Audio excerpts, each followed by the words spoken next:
Justice Secretary, Labour MP for Croydon North. He's obsessed by the Tory leadership contest. Well, I think we all are, aren't we, at the moment? Henry Hill is Deputy Editor of Conservative Home, a website which has committed news this evening. We'll ask him about that in a moment. Flick Drummond is Conservative MP for Meon Valley. She has not declared who she's supporting in the leadership contest, and I regard it as a personal challenge to encourage her to do so before 9 o'clock. Not sure I'm going to be successful on that. And Liz Saville-Roberts is Plaid Cymru Westminster leader and Plaid Cymru MP for Dwyfor, Meirionnydd. How did I do? You did very well indeed. Thank you very much. Right, we are going to crack on with our first question. Let's go to Ben, who is in Clacton. Hello, Ben. Hello, Ian, and hello, panel. Hi. The Office for Budget Responsibility has criticised the candidates. Most of the candidates are proposing tax cuts. And they're saying that would then affect public spending because they would have to get the money from somewhere.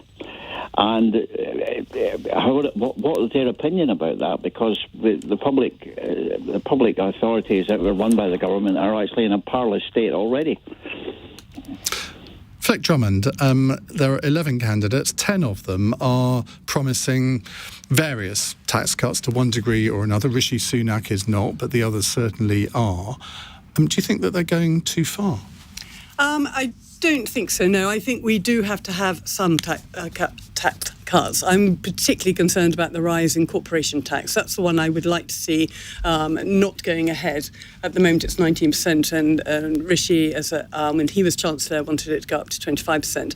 I think this is a time when we really need to be incentivising business. We need to grow ourselves, the economy, and that's the way that I would like to see it. So I'm not so bothered about the tax cuts elsewhere, but I am particularly concerned about the corporation tax. So I'm knocking Rishi Sunak off the list of your potential candidates to support there.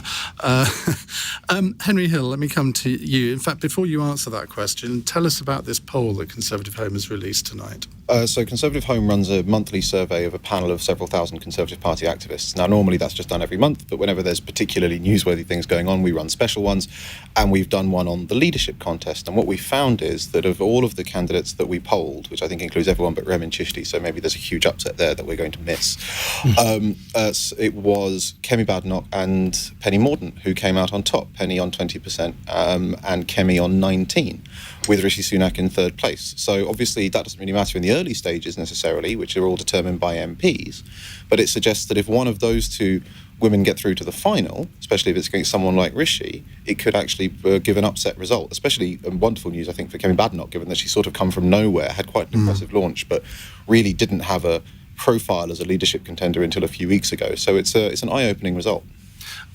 Flick, you I think stood in Portsmouth, didn't you, when Penny Mordaunt was there? So I don't know how well you know Penny Mordaunt, but she was tweeting this afternoon some of the results from your previous poll, Henry, pitting her against all the other candidates, showing she would beat every single one of them. Now, I'm not sure she's had necessarily the most stellar campaign launch so far, but these poll figures show that there could be a real upset on the way. I think in previous selections like this, the front runners haven't got to the end. But I don't know. Fortunately, we've got a wide range of very able candidates, and we start voting on them, I think, tomorrow. Wednesday, is it? So then we'll whittle them down. But I think it's very important that the membership do get a say, because I was, as you said, the Portsmouth South MP in 2015, 2017, and we didn't give the membership any choice. We just chose Theresa May. And I think at this particular juncture, it's really important that we get the membership behind us and that they have an opportunity to vote. Steve Reed, you look on this with obviously a great deal of interest, I would have thought. Some horror. Well, tell me why horror? Well, because, it's only been 4 days now, believe it or not, but we've seen this arms race of fantasy economics where all of the candidates... Actually, that's a good point. Let's go back to the question, which I will come back to you, Henry.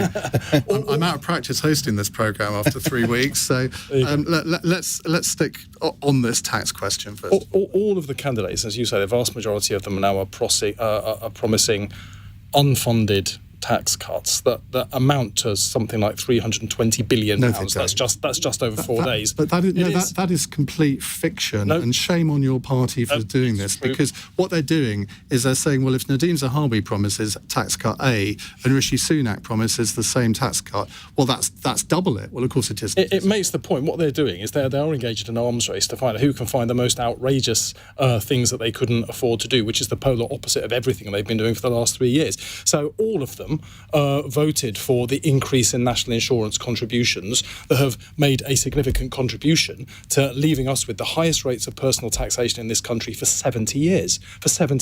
And while they've been hiking So you're in up favour of taxes, tax cuts then? and while they've been hiking up taxes on working people, they've been telling us they're in favour of cutting taxes. That's like someone punching you in the face while telling you they're against violence. Which are you? And it's all of them. Which are you? Because you can't be against tax cuts and for them, and yet that seems to be what you were just saying. The point that we made about national insurance contributions while they were hiking them up was it wasn't fair to target working people with tax hikes at a point where the cost of living crisis was gathering speed. And but as they of insisted on doing it. this month, anybody under 39,000 a year is paying less. And who they didn't go to, this I thought was a really powerful example. If you were a landlord with a portfolio of properties, you did not pay a penny more on the income you got from the rents. But if there was a teacher and a nurse renting those properties, they were clobbered with the Tory tax hikes. So this is fantasy nonsense from a group of people who are quite prepared to go out on television this weekend and argue for the polar opposite of everything they've been doing for 3 years. Do you agree with the national insurance rise? No, I think it was a bit. So therefore you agree with Nadhim Zahawi, I think, who wants to He abolish voted it. for it, I voted against it. That's the difference. He's saying now he's against the thing he voted for. But then they're the same people that covered up for Boris Johnson's lies and law-breaking for 3 years, knowing all along exactly what... Henry Hill, let's come back to you. So I think the problem with the tax situation is basically that Rishi Sunak, unless he stumbles, seems to have sewn up the establishment candidate position. Normally in a Tory leadership contest you have a final two. One of them is an establishment candidate or a party candidate of the left of the party, and one of them's on the right, which means that basically everyone else in the contest is competing for this insurgent right-wing position. And it's also an advantage because Rishi has been in the Treasury and he's associated with all of these tax rises, which means it's very difficult for him to repudiate them. They've spotted that this is a weakness of his, and so any opponent against Rishi in the final is going to hammer him on tax. So unfortunately, if both slots were open, I imagine we'd see a greater range of positions from the candidates because they'd be gunning for both slots. But as it is, unless Rishi stumbles, he's going to make it based on the current numbers. And so therefore, the only way to get into the final and then to beat him is to outflank him on tax. And so that's why we're getting in a position where people are making some tax policies are better than others, but why they're all leading on tax cuts. Liz Saville-Roberts, obviously Conservative MPs have their own selectorate. They're not trying to appeal to ordinary voters in this election, although they might come to regret that, I suppose, in the end. But the fact is that the cost of living crisis is not dominating this contest. Ethics, integrity, honesty, given those are the reasons that the Prime Minister eventually had to resign, are not dominating this contest. Do you see this as just going ahead, sort of who can promise the biggest tax cuts? It's you take a stand back, and forgive me. I mean, obviously, I'm a member of Parliament who represents a constituency in North West Wales, and I'm a Plaid Cymru member of Parliament, which gives me a certain take on and a certain way of discussing this. But we just talked about this as though the whole universe is defined by the Conservative Party, and we're talking about. I'm glad that we just touched on cost of living, but actually, what about climate change? And that actually appears to be almost a dirty word or something. It's a word that can't even be mentioned. Well, Suella Braverman has said specifically that she will abolish the net zero targets. Well, and exactly. And one of the, of course, if we may be moving away from net zero targets, but nonetheless, I think out in the real world, people are looking at, say, the cost of motoring, how they're going to go ahead with that. And if we're talking about taxes, if we weren't just in this mad dash to the bottom, this sort of, I don't know, this cavalcade of who can say the most outrageously extreme things. Let us bear in mind from a party that Is wanting a tax cut an extreme thing? Well, this is a party that has been in power for 12 years. We can't overstate that. Whatever Boris Johnson may have claimed about the performance of his government during COVID, nonetheless, we had PPE supplies that weren't there. We've had public services that have been drawn down and down and down, and we're still talking in the same rationale. In a country of 68 million people, an ageing population, a population where you can see actually people are beginning to move away from using conventional fossil fuel in their cars. What's that going to do to taxation? Nobody's actually talking about this. And actually, when it comes to taxation at this time, as we come out of COVID, surely we should be having a mature discussion about what is fair taxation and what is just not a mad rush to make them say the popular things, which is going to haunt them when one of them is going to be actually... Flick Drummond, that's a fair point, isn't it? That, OK, we are only, 2 or 3 days into this leadership contest, but it does seem to be dominated by the whole issue of tax, when, as Liz says, there are so many other things that people will want to know what the different candidates think. Absolutely, and I've been talking to each candidate about that. You know, I call it my interviews, so, you know, I've got to find out what else they think as well. But I think the economy is the biggest issue at the moment. We've got a huge cost of living crisis, and that's why we're so focused on the economy. Of course, once you get the economy right, then everything else flows. You know, we can carry on. We are carrying on anyway doing the net zero. We've completely committed to that, but we need money to do that. So the economy is going to be the topmost of everybody's thoughts at the moment. Is it going back to David Cameron's slogan, sharing the proceeds of growth, which, of course, that he was promulgating that during the Gordon Brown years? I mean, that didn't last too long because there wasn't any growth in the initial years. But that is the only way to justify tax cuts, isn't it? When the economy is growing, and we've heard precious little about that. Well, that's why I'm so concerned about corporation tax, because it is private business. It's going to get us out of this. We really need to support our small businesses, our medium-sized and our large businesses. But just going back to Steve's point about tax rises, we've actually taken 30 million people have had a tax decrease today with the uprise in the threshold where you're paying national insurance. So, you know, we've tried to mitigate, particularly for those at the bottom end who don't earn nothing, particularly in this cost of living crisis, and with the energy as well. We're giving huge amounts of money. And whether there's a better way of doing that is something that I'm asking all the candidates as well, because, you know, it's going to cost us about 38 billion to hand back all the money that we are doing on, the £400 for everybody for their energy costs. Would it have been better to have had income tax cut instead? You know, these are the sort of things that all the candidates are discussing. And OK, we started with the economy, but you'll find, you know, over the next few days, you'll dive into all the other policy areas as well to get a good... Well, we're about to do that into a very controversial one as well with Abigail in Dewsbury. We'll come to her in just a moment. Keep your calls coming, 0345 6060 973. It's 8:15. LBC. Everyone's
Cross Question with Iain Dale on LBC. Text 84850.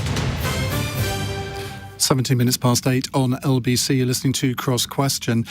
We had Grant Shapps in the studio for half an hour earlier. We're going to put the audio of that on the Iain Dale All Talk podcast feed because I've been ill. I haven't actually recorded any new episodes of that, so it's a good way of meaning that I don't have to for a couple of weeks. So that will be up a little bit later tonight if you missed that and want to listen back to it. We have with us in the studio Steve Reid, the Shadow Justice Secretary, Labour MP for Croydon North. Henry Hill is Deputy Editor of Conservative Home. Flick Drummond, Conservative MP for Meon Valley. And Liz Saville-Roberts, who is Plaid Cymru's Westminster leader and the MP for Dwyfor Meirionnydd. Right, let's go to your next call. It's from Abigail in Dewsbury. Hi, Abigail. Hi, yeah, I've got quite a controversial question. I want to know why all the candidates are absolutely obsessed with the trans issue. It's almost like there's nothing else going on in this country. And then does that mean that the Tory members are lurching so far to the right that that's appealing to them? Because this is it's actually quite distressing. And I'm not trans, but I'm a woman and I support trans people. And I don't know, do they expect trans people don't vote Conservative then? Because that's how it feels. Well, when you say they're all obsessed with it, I have to say the only two candidates that I can recall that have even mentioned it are Penny Mordaunt and Suella Braverman. Apparently Rishi Sunak has said something too, my producer says. There's been, that's 3 out of 11. One. No, that's the Saville one. He was saying stuff on the TV. He was saying stuff. He's been quoted as saying stuff as well. That's the Saville guy. But can't pronounce his name. If they're asked a question, I mean, they're going to have to answer it, aren't they? I mean, you're phoning in tonight, so people might say, well, you're obsessed by it as well. You're complaining that politicians are. But it's reading on the Twitter and stuff. I think, for instance, like. Well, the Daily Mail wrote something that said that Penny, because she'd said trans women are women in the past, she got crucified. Now she'd had to come out and try to say the opposite.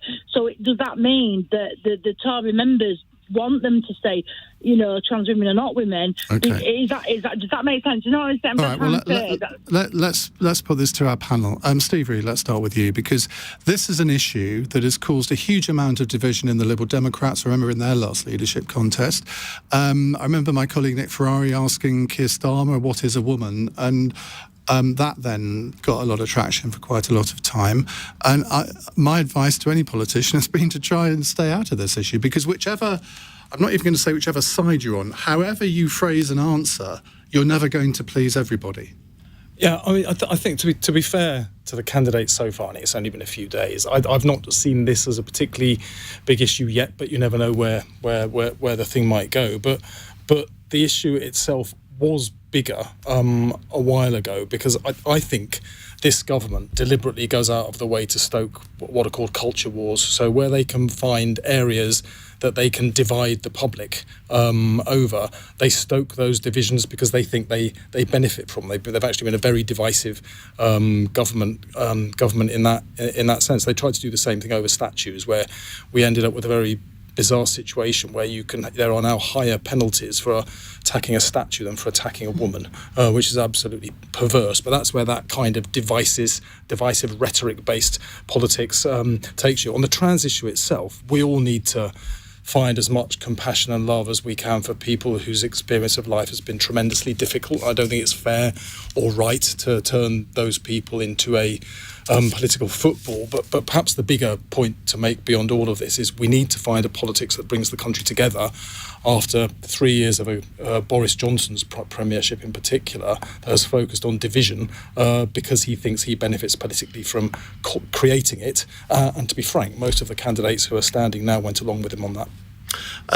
Henry Hill, do you think that they're becoming obsessed by this issue, or do you think most of them would dearly love to avoid it if they could? I was going to say, I don't think any of them really want to talk about it any more than Steve evidently does. There's only two candidates. Rishi might have said something, but there's only two candidates that have really touched on the trans question, and that was, as you say, Suella and Penny, and that's because they had a specific row over a particular piece of legislation to allow ministers to take maternity leave. Now, Penny Mordaunt and some people in the Cabinet Office apparently were involved in effectively framing that in gender-neutral language. And then there was a push by a lot of peers and some Conservative MPs to say, no, the phrase should be mother It's maternity leave, obviously a very sensitive topic, but that's the only reason that those candidates have really touched on this question. And I haven't seen any other candidate talking about it. I don't think it's a particularly big issue for the Conservative grassroots who are going to select the final two.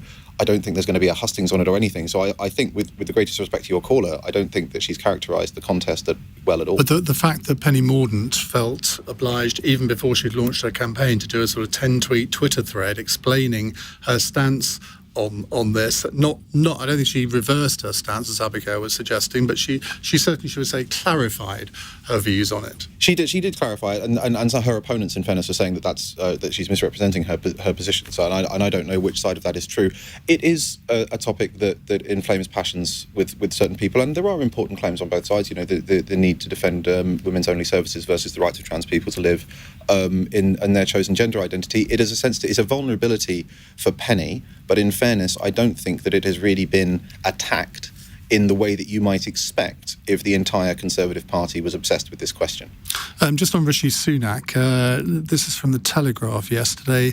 Rishi Sunak has promised to crack down on gender-neutral language if he becomes the next Prime Minister. As he declared, we must be able to call a mother a mother. I wasn't aware that anyone should suggest that we shouldn't particularly. Well, that's the row over the legislation. And his campaign were apparently pushing MPs to discuss this very issue yesterday. Faye Jones, who's a Rishi Sunak supporter, I believe, was on with Tom Swarbrick doing exactly that. So it does seem as though there are maybe sort of one or two campaign strategists who are thinking, well, let's get the others talking about this, and we'll sort of take the side of the angels. I think one of the ironies is that Rishi Sunak, who's presenting himself as the kind of the sensible candidate, is in fact one of the only people who seems to be voluntarily wading into this particular territory. OK, Liz Saville-Roberts. Yeah, we are talking about this today, and I'm glad that Abigail has raised it in this sort of sensible way as well.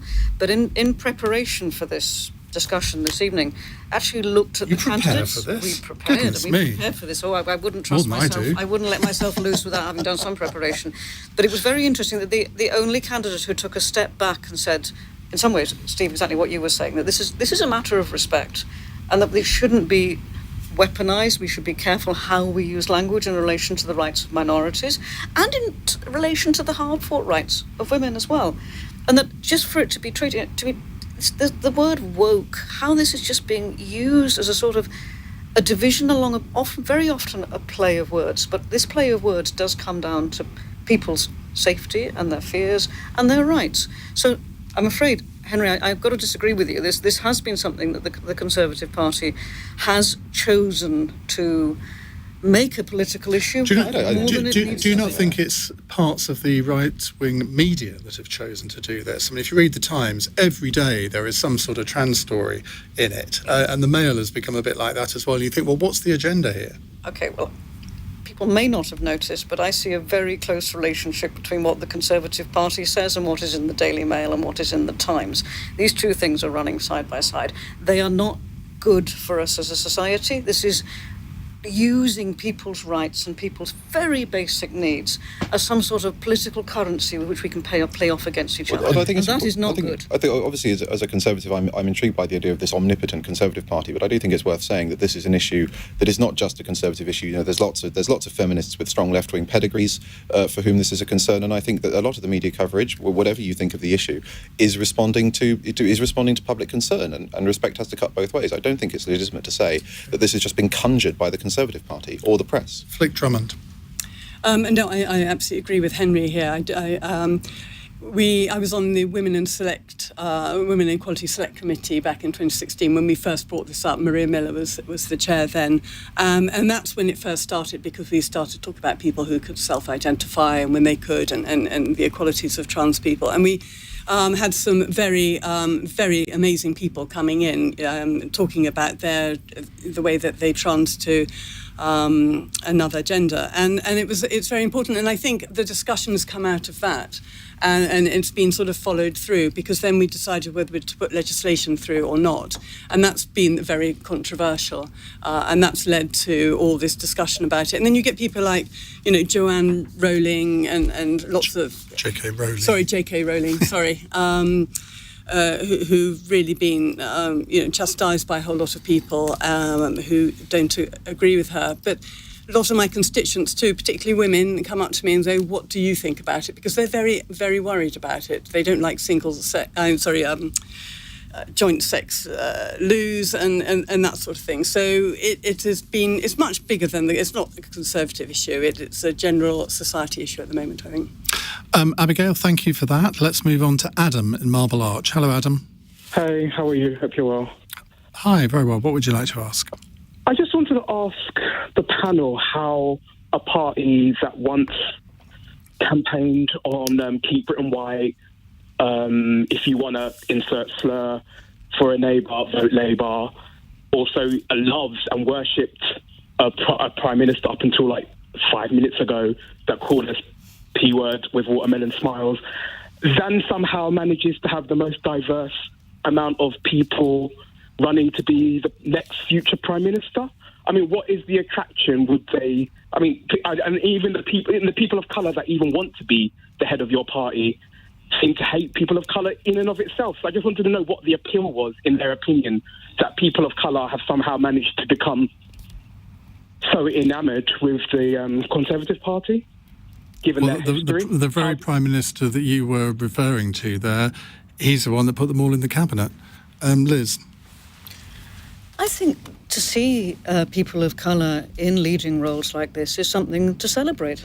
It's not a political matter. To bring in people and diverse people from all backgrounds into politics and to see those people in leadership roles is something that is good for all of us, and I will celebrate that, and I'm not going to fall into a political party criticism of it. I think it's something that all of us as parties are working on, and in our own procedures. It's not always easy, but it is something to see, and I think that actually is something, as I said, that to see the number of candidates who are of different ethnic backgrounds in the leadership race now is something that is very refreshing. And this has been something that I think probably, I hope everyone can agree here, is a good thing, that over the last 20 years the Conservative Party has actually made a real effort to attract people into politics who are not from a traditional background, and that clearly is paying off. I think, is it six, Henry, you'll know this, is it 6 of the 11 are from ethnic minorities? I think so, yes. One thing the Conservative Party has actually been really good at is it uses its safe seats to promote minority candidates, and we run an analysis of the new intake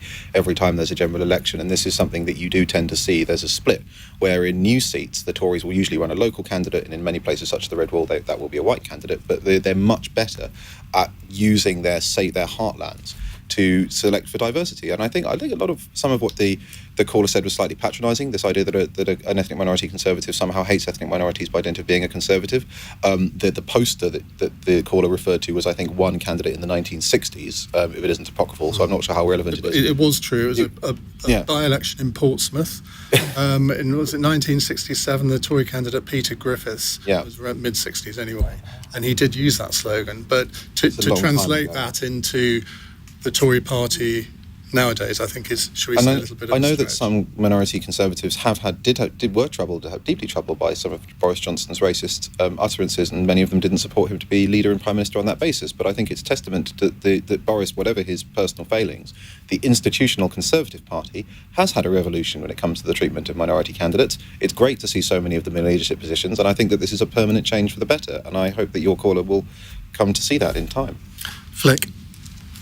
Absolutely. I think it's great. We've had, it's going to be fascinating, isn't it? The first party have had 2 female prime ministers, and now we may well have the first BME prime minister too. And I mean, we don't actually see colour, you just see people for what they are and what they're going to give to the party. There is still a perception out there, and that the fox-killing lawyer, Jolyon Morn, tweeted I think at the weekend, Rishi, are you sure your party is ready for a brown leader? Which I thought was fundamentally racist on his part. Yeah. But there are still people on the left who think that way, that the Tories are riddled with racism. And I hope that we're showing that we're not, because we are definitely not. We welcome absolutely everybody to the party, and which is very much shown, as you said, by the majority, more than half of the candidates being from ethnic minorities. But they are incredibly able people, each one of them in their own right, where they've come from. Steve, is it potentially a problem for Labour if you have sort of white middle-class lawyer Keir Starmer standing up at the dispatch box, then being faced possibly by a black woman? Well, I mean, first off, I think it is an undoubtedly good thing that there is such a diverse field of candidates for the Conservative leadership. That's undoubtedly a good thing. But if you look at their benches more widely, as I do, because I sit on the Labour benches in the House of Commons, and so does Liz is on the opposition side with us. But you look at the Tory benches, they're not very diverse at all. They're not diverse in gender or in ethnicity, less so. Well, in gender, I think it's about 33%. Yes, over half the population is female, and over half of Labour MPs are female. So, in fact, they have further to go in representing the diversity of our country, but not at getting them to the top. Both in no role models. They haven't got to the top yet. But I think it's important that we have more MPs who are women and who are from other BME from BME groups as well. But it's not just about the identity politics of this. What they do matters too. And if you look at some of the decisions that the Conservatives have been taking, they are not fair to people from minority ethnic backgrounds. If you look at funding, for instance, areas that have a higher minority ethnic populations have, by and large, have been targeted for far higher levels of cuts. The constituency I represent, for instance, is in the top 1% for ethnic diversity in the country, and yet has had 82% cuts to our local council. The average council has had 40% cuts, and that's a picture across the country. If you look at the Lammy report into bias in the criminal justice system, if you are a black person that commits an offence, you are more likely to end up in prison than if you're not a black person entering with for the same reasons. If you look at the mental health services, and I introduced a private member's bill that went through a few years ago, a black man is more likely to get a more severe diagnosis with the same symptoms as a white person. You can't blame that on Conservative politicians. And then more severe forms of intervention. And if you look at the faces of the people who have died in mental health custody, they're nearly all young black men. Now, the government hasn't done enough to tackle those forms of bias that exist in our country. So great that we've got some more diverse candidates, but let's see some politics that really address the disadvantage that so many people from minority backgrounds have been subject to in this country, with the Conservative Party doing nothing to stop it, and in many cases exacerbating it by how they've targeted their cuts. There are actually, assuming Priti Patel confirms her candidacy, which she hasn't done yet, there's Nadeem Zahawi, Rishi Sunak, Suella Braverman, Priti Patel, Sajid Javid, Raymond Shishti and Kemi Badenoch. So that's 7 out of 12. And I'm reliably informed that Tom Tugan has Jewish as well. Well, who knew? Right, let's move on. Thank you very much indeed. Really good question, Adam.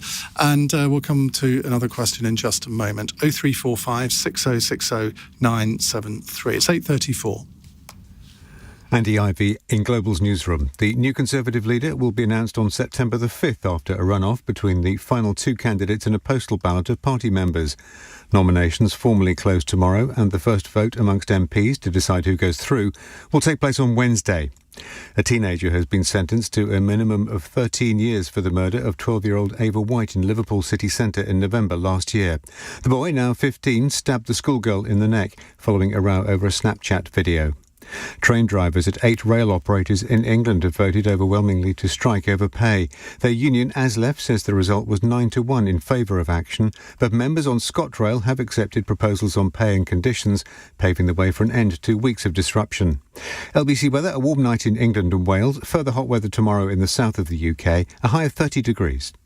This is LBC. Friend.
Britain's conversation. Cross Question with Iain Dale. Tweet at LBC. It's 8:37 on LBC. With us in the studio are Steve Reid, the Shadow Justice Secretary, Labour MP for Croydon North, Henry Hill, Deputy Editor of Conservative Home, Flick Drummond, who's Conservative MP for Meon Valley, and Liz Saville Roberts, Plaid Cymru's Westminster leader and the MP for Dwyfor Meirionnydd. Right, let's go to another question. It's from Martin in Doncaster. Martin, hi, what would you like to ask? Hi, Ian. I'm glad you're better as well. Thank you. When there's a new PM in place, should there be a general election so the voters can stick the middle finger up at the Conservative Party?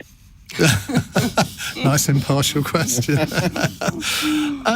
Flick Drummond, let's come to you first on this, because there are always these demands when there's a change of Prime Minister between elections.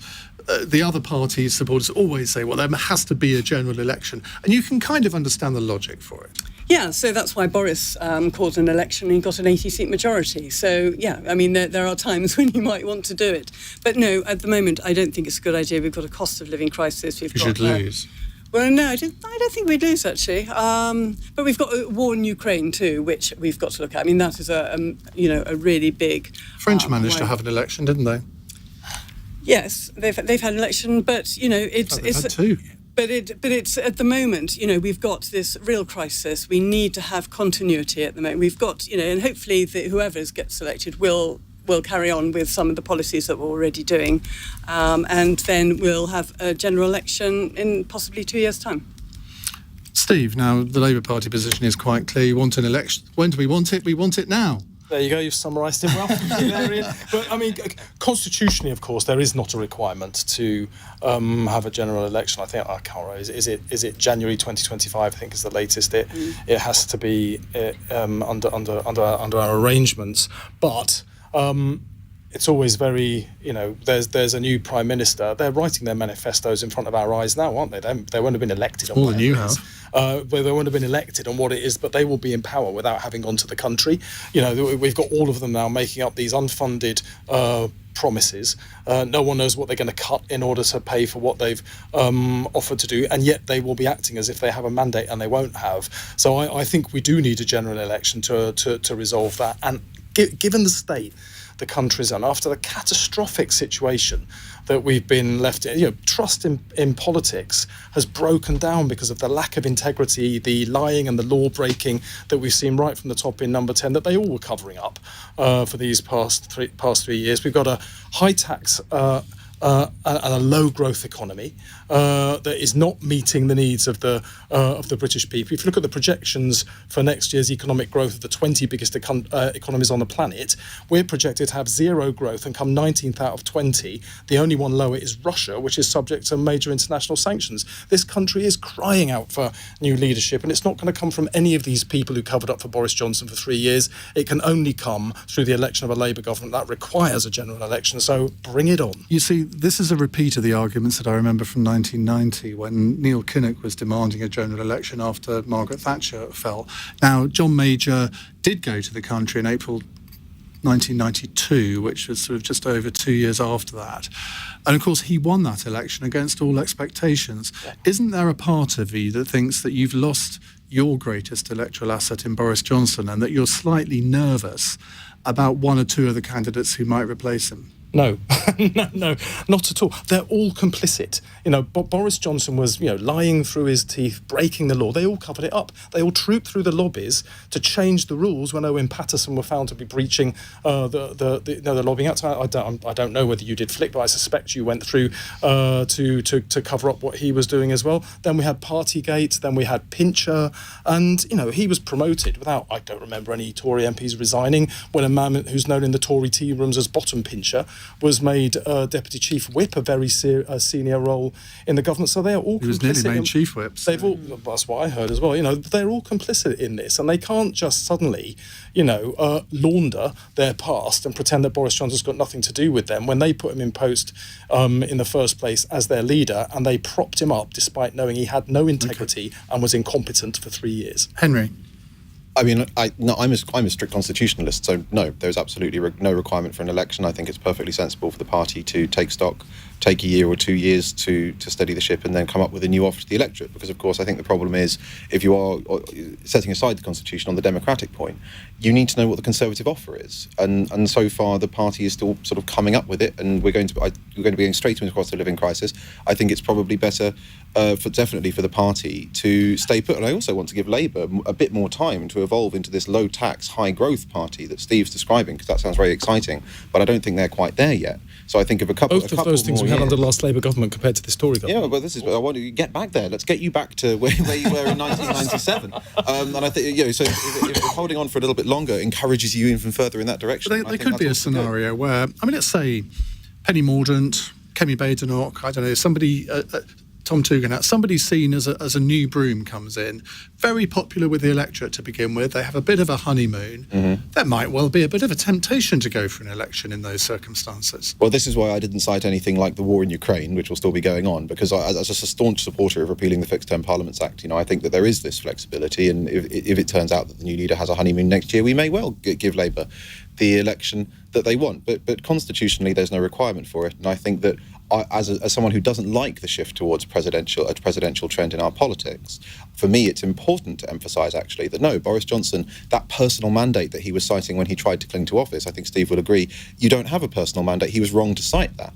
You have it, the Conservative Party has been returned, and it is up to the Conservative Party to provide a government for the moment. I remember the last time the Labour Party had the opportunity to call an election, and you're against it. Back when Boris Johnson wanted to call one, Jeremy Corbyn then decided as leader of the opposition that, no, we don't want to have an election. I think he did. Isn't that why it happened in December 2019? They didn't have a majority. It was more Joe Swinson, I think, came to their rescue. It was only when Labour, it was only when the Lib Dems and the SNP were going to back it, so that the Tories would have had a majority that Labour rode in behind it. Liz. Doesn't it once again seem to be all about what the Tory party thinks the country can do for it, and not what the Tory party can do for everybody who lives here? I think what we've seen, again, I can't overstate, we have had 12 years.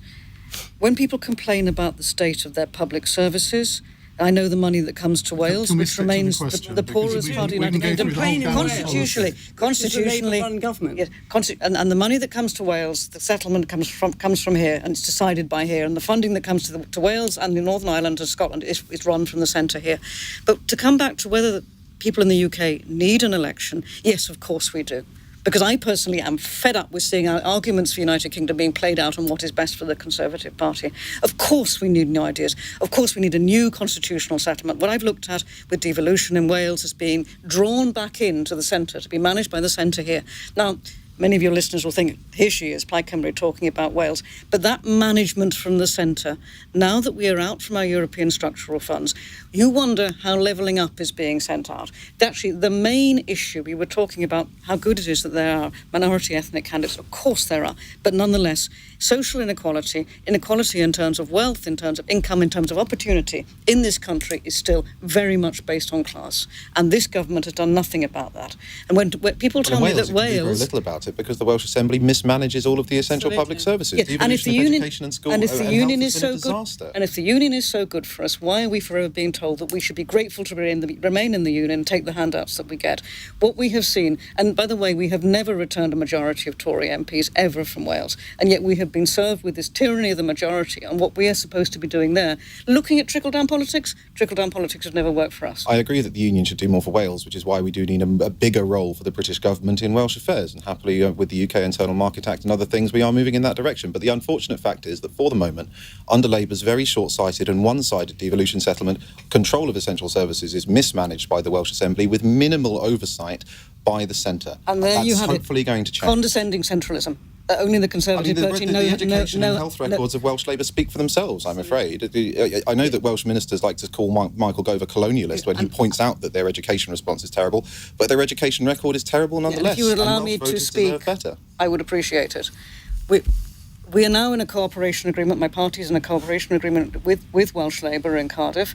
We are actually getting policies through that will make a difference to people's lives, such as universal primary free school meals, as bringing forward more universal childcare. We're actually making those policies on the ground working there. We're talking otherwise about theories, about the economic plans that your candidates and the Conservative Party are bringing forward. Actually, what difference will that make to people's lives on the ground in a cost of living crisis? I think in Wales that we are finding a way to do that more effectively. You're also about to double the numbers of the Senedd as well, which is going to be extremely costly. Well, exactly. And how else do you have decent scrutiny to hold health and education to account?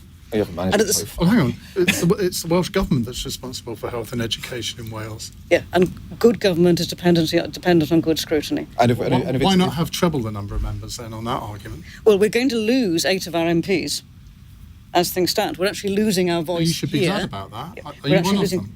I would love to be in Cardiff. I would love to be in Cardiff. If the Tories are tired after 12 years in office, I mean, Welsh Labour have been in office, 25? On and off? Isn't it time for a change there? I very much agree with you. But nonetheless, working on the principle of not putting the party first, but actually finding ways of bringing through our policies. And I do think that universal free primary school dinners is actually, at this time, a very, very good policy. There is a really interesting debate to be had about the Constitution and where power is. Well, there is, but we're not going to have it. I thought you might say we've run out of time, and it's got nothing to do with Martin's question. We're going to do that. Martin, thank you for that. Breaking news, we're going to move on to a subject that isn't related to the Tory leadership contest. Well, at least I don't think it is. It's 8:48. LBC. Nick Ferrari at breakfast. Robert Jenrick, who until recently was the Secretary of State for Housing, plummeting for Rishi Sunak. What is it about the former head boy of Winchester, who with his wife is the 222nd richest person in this country, that would appeal to the folk of Redcar? You should choose people on ability rather than on their background. This isn't an entry-level job. What do you make of some of the candidates saying they would cut tax almost the minute they got behind the desk? You've got to have a credible plan, and I'm very nervous about people announcing unfunded tax cuts on the hoof. Nick Ferrari at breakfast. Back tomorrow morning from 7. Listen on your radio and on Global Player. LBC.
Cross Question with Iain Dale on LBC. It's 8:51 on LBC. Anonymous texter says, why are you talking about economics and not asking why Brexit will be twice as bad as COVID? Well, for the simple question that no one's phoned in to ask that question. If you'd like to, rather than just text sort of slightly weird comments, feel free to bring in and ask that question. But we do have a Brexit-related question. It's from Robin in Whitehaven. Robin, hello. What would you like to ask? Hello, Iain. I'd like to ask, as the position Keir Starmer's taken on Brexit now cost Labour the next election. In 2017, Jeremy Corbyn took the majority from Theresa May, and nothing changed between that, really, 2017, 2019, other than Labour's position on Brexit was unclear. And I think Keir Starmer was the shadow Brexit secretary at the time. So I think Brexit in 2017 cost us, and I think that the next general election is going to cost us as well. 2019. Okay. I think the next one's going to cost Robin, us. Thank you very much. Well, Steve Reid, you're in Labour's shadow cabinet. You were part of this decision. I mean, was it a decision that took a lot of discussion, because it was quite a significant announcement?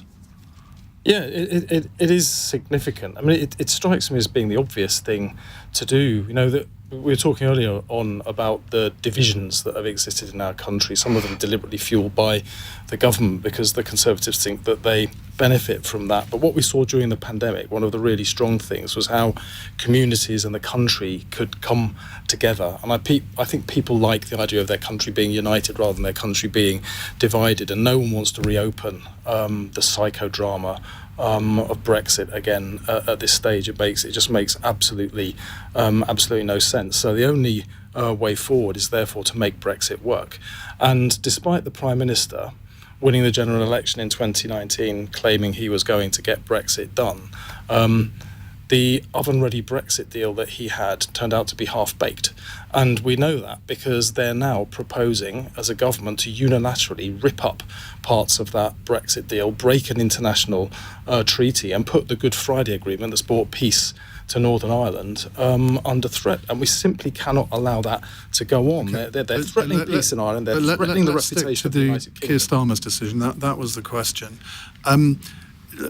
Playing devil's advocate here a minute, if I look round the shadow cabinet table and I look at some of the people, I mean, Emily Thornberry being one, for example, but there are many others, who we all know would jump at the chance of rejoining the European Union tomorrow if they could. People very honourably believe that we would be better off if we rejoined the single market or the customs union. Perfectly legitimate stances to take. But none of those views are now able to be expressed because of collective responsibility, are they? No, I don't think that's right. Nobody in the shadow cabinet. Nobody wants to. Nobody wants to reopen that argument again. What we need to do is sort out the worst of the failures of the way that the Conservatives have botched Brexit. The Northern Ireland Protocol is the most glaring one. They said they wouldn't put a border down the Irish Sea, and they have. And now, instead of negotiating a solution, they're proposing to risk inflaming a trade war with our biggest trading partner and block off any hope of a trade deal with the United States as well. It's absolute nonsense. But there's an easy fix to it. You align standards, veterinary standards in particular, between the UK and the European Union. That deals with 80% of the trade issues.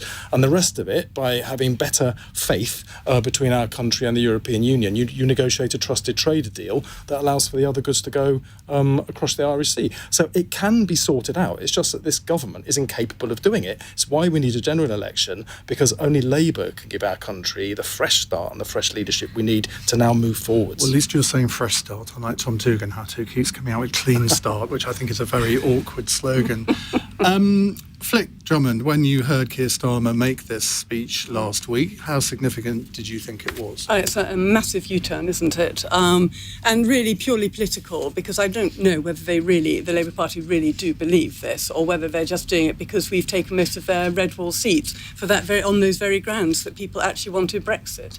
And we have got it done. I mean, we are working on the Northern Ireland. We're working on the Northern Ireland Protocol at the moment. Liz Truss has taken the ball by the horns. That was up and ready, apparently. What went wrong? Well, it's a negotiation, isn't it? If the other side aren't negotiating with you, in all fairness, then you have to. He didn't say it was an oven ready deal. Hang on. Did he? He said it was an oven ready deal. The Prime Minister signed. And he, I mean, why would he sign an agreement if he thought that it wasn't a good one? Yeah, well, he obviously didn't realise the consequences which are going to go on Northern Ireland. Now we see what's happening, and we don't want to risk the Good Friday Agreement. Wasn't warned, is it? I mean, there are plenty of people saying, if you do this, this will be the consequence. Including Theresa May. Yeah, but we've got to try and move forward. We are at an impasse at the moment, and we've got to make sure that we don't lose the Good Friday Agreement. And frankly, I mean, what is so disheartening is seeing Labour not coming forward with any ideas either. Making Brexit work is just another bland slogan that doesn't mean anything. In all honesty, you look at the other countries in Europe that aren't members of the EU, who are also in the single market, Norway, Iceland, Liechtenstein, that works for them. Why wouldn't it work for us? It's actually, our nearest... different to those countries with the greatest of respect to. Yeah, we are the 5th largest economy in the world. Yes, but for how long? Well, you've been we saying were that for talking. years. We were talking about that where we stand in the G7 now. If we're only just sharing the bottom of the barrel with Russia, that's hardly an economic selling point. So, in all honesty, what we're seeing now with Brexit, it seems to be the word that no one dare speaks. But when I look at Wales, I look at our dependence still on exporting to Europe. If we're looking to exporting to our nearest neighbours, not even beginning to consider the Northern Ireland Protocol and how that lands, because there is no other landing place for this unless we find an agreement over those lines and those exporting lines. This is grown-up politics, and the word Brexit, if it dare not say its name, well. Henry Hill. Boris Johnson and the government signed up to the Northern Ireland Protocol because after the passage of the Benn Act, Parliament simply would not allow them to go to the country on a deal that didn't include it. They now need to change it because it is because of the unionist reaction. Whatever you think of the original deal, the unionist reaction to it, the alienation of pretty much every major unionist party, means that it is a direct threat to the Belfast Agreement, because the Belfast Agreement requires the buy-in of both sides. And I think that there is a troublesome aspect over the last few years where Republican and nationalist dissatisfaction is treated as a threat to the Belfast Agreement, but unionist dissatisfaction is not. So they do need to change it. OK, Robin in Whitehaven, thank you very much. Our final text, Diane's in Brighton, who says, Grant Shapps told Iain this evening that Rapper's Delight by the Sugar Hill Gang is his karaoke song of choice. What's yours? Now, am I the only person in this studio who's never heard of either the Sugar Hill Gang or Rapper's Delight? No, I completely and I don't agree, regret the I fact don't. that I don't know them either.